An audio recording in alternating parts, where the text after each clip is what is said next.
Ya, kawan-kawan, saya Muhammad Rusdi, Presiden Aspek Indonesia, Asosiasi Serikat Pekerja Indonesia. Hari ini kami bersama Bung Daeng, mewakili kaum buruh Indonesia yang hadir pada hari ini, sangat mendukung upaya gerakan menuju kedaulatan rakyat. Gerakan untuk kembali ke UUD 45.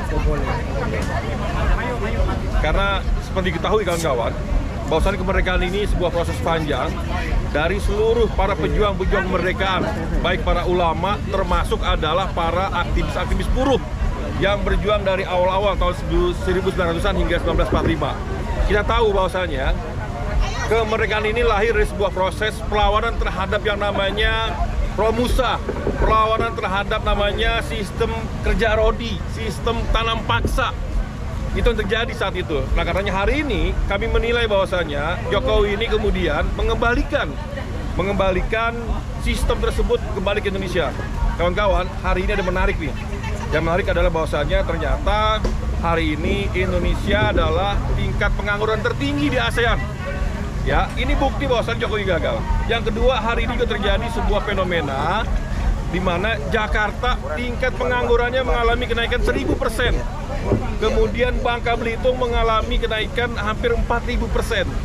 Nah, satu sisi kemarin ya, 2 hari lalu Jokowi di KN melakukan sebuah kesalahan kembali yang tadi belum dibahas, yaitu menerbitkan PP nomor 29 tahun 2024 tentang ya perubahan terhadap PP 12 tahun 2023 tentang perizinan usaha dan juga fasilitas usaha di KN. Apa isinya? Yang pertama adalah di pasal 18-nya itu yang luar biasa ya, terkait dengan hak guna usaha yang tadinya bertahap diawali hanya 35 tahun, sekarang langsung 95 tahun dapat diperpanjang. Ini adalah sebuah penjajahan yang diberikan oleh Jokowi kepada para oligarki. Yang kedua adalah kawan-kawan, ternyata Jokowi di sana kemudian kembali memberikan karpet merah bagi TKA. Di pasal 22 ada 3 item terkait TKA. Yang pertama adalah di pasal 22 tersebut ya, di KN itu bahwasanya setiap pengusaha di KN itu para TKA-nya dibebaskan uang kontribusi sebesar 100 US dollar. Katanya kita lagi nggak punya duit, tapi kok ini kok dibebaskan?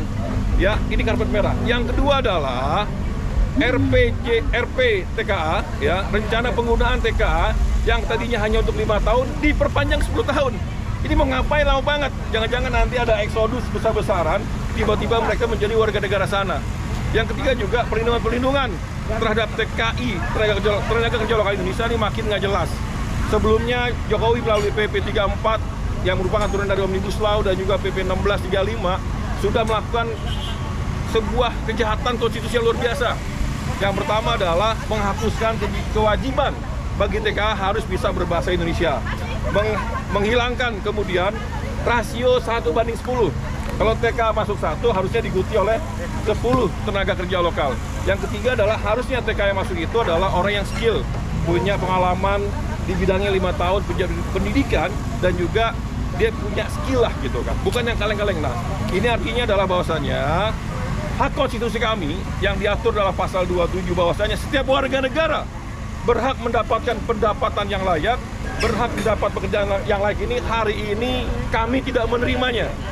Buktinya kebijakan TKA tadi, faktanya adalah sampai hari ini pengangguran di Indonesia tertinggi di ASEAN, pengangguran di Jakarta naik 1000%, pengangguran di Bangka Belitung 4000%.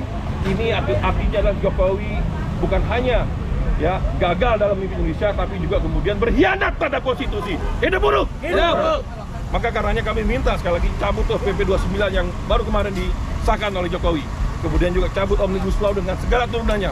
PP 34 tentang TKA, PP 35 tentang sangon, PP 36 tentang pengupahan dan lain-lain. Nah, hari ini juga marah kawan-kawan terkait yang namanya daya beli jatuh.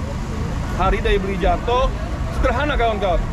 Semenjak Jokowi berkuasa, Jokowi menerapkan kebijakan era upah murah yang membuat kelas menengah di Indonesia, para buruh ya, baik buruh di berbagai sektor tekstil, garmen dan seterusnya, ini kemudian dengan upah yang naik di 2015 hanya 8% dan hari ini hanya naik sekitar 1% sampai 3%, membuat upah tidak berkualitas.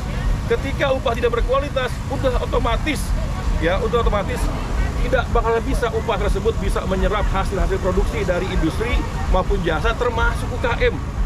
Siapa yang mau beli barang-barang seperti mie ayam, gado-gado, ya nasi goreng kalau bukan para buruh. Nah hari ini kelas menengah itu kemudian udah nggak punya tabungan. Yang ada tabungannya udah habis-habisan. Yang ada hari ini masuk ke pinjol segala macam. Sederhana, itu karena upah tidak berkualitas, kawan-kawan. Karenanya sekali lagi kami kaum buruh akan siap bergerak mengingatkan Jokowi yang sudah salah langkah dan harus diadili sesuai dengan konstitusi ataupun terserah rakyat. Hidup buruh! Hidup!